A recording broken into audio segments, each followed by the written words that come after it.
Bonjour, bienvenue dans Parle-moi Soufi. Aujourd'hui, je t'emmène dans un village du Sénégal qui s'appelle Djilor. C'est un lieu de sable rouge, de palmiers, de grands baobabs et de longues palabres sous le soleil. Là-bas, il y a un homme que tout le monde connaît. Il s'appelle Abdou.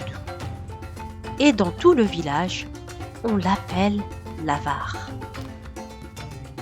Chaque mois, Djilor organise une grande collecte pour les orphelins du village. C'est une cause importante, une vraie fierté. Les familles apportent du riz, de l'huile, des habits. On s'applaudit, on se compare. Le chef du village lui-même félicite les plus généreux. Mais Abdou, lui, ne donne jamais, ne se présente jamais, ne dit rien. Et les gens le montrent du doigt. Lui, il cache ses pièces sous son lit. Même ses moustiques doivent payer pour le piquer. Ce n'est pas un cœur, c'est une calebasse vide. Et chaque mois, c'est pareil. On rit, on le moque, on le surnomme l'avare de Djilor. Il faut dire qu'Abdou vit bien. Il n'est pas riche, mais il ne manque jamais de rien. Sa case est solide, son mil ne s'épuise pas. Même pendant les périodes de sécheresse, il reste tranquille. Alors certains commencent à murmurer. C'est pas normal, un homme aussi radin, et il vit aussi bien. Il doit faire de la sorcellerie, c'est sûr. Mais Abdou ne répond pas. Il passe son chemin et il ne semble jamais touché. Ce que personne ne sait, c'est qu'Abdou donne, mais en secret et depuis des années. Chaque semaine, il dépose des sacs de riz, des bidons d'huile, des vêtements à l'orphelinat. Il vient à la nuit, il marche lentement, il repart sans bruit. Quand une natte est trouée, il la remplace. Quand un jouet est cassé, il le répare. Et parfois, il s'assoit sous le grand baobab et raconte des histoires aux enfants, sans parler de lui, sans rien attendre.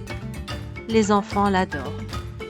Mais ils ne savent même pas qu'il est celui qui leur donne, parce que lui-même oublie ce qu'il a offert.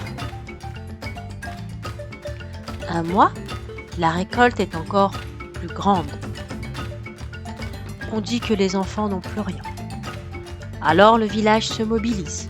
On apporte, on crie, on montre, on compte, on compare. Mais Abdou, toujours absent. On ricane. Encore rien, comme d'habitude. Qu'il crève avec ses sacs pleins. Mais ce matin-là, quand la femme responsable de l'orphelinat ouvre la porte, elle trouve un énorme panier couvert d'un tissu propre. Dedans, du riz, du savon, des vêtements, des biscuits et un petit mot.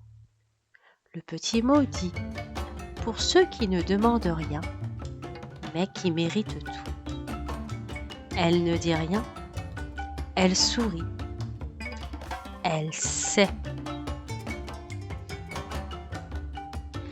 Il y a ceux qui donnent pour être vus et ceux qui donnent pour que personne ne sache. Il y a ceux qui gardent tout et ceux qui donnent puis oublient.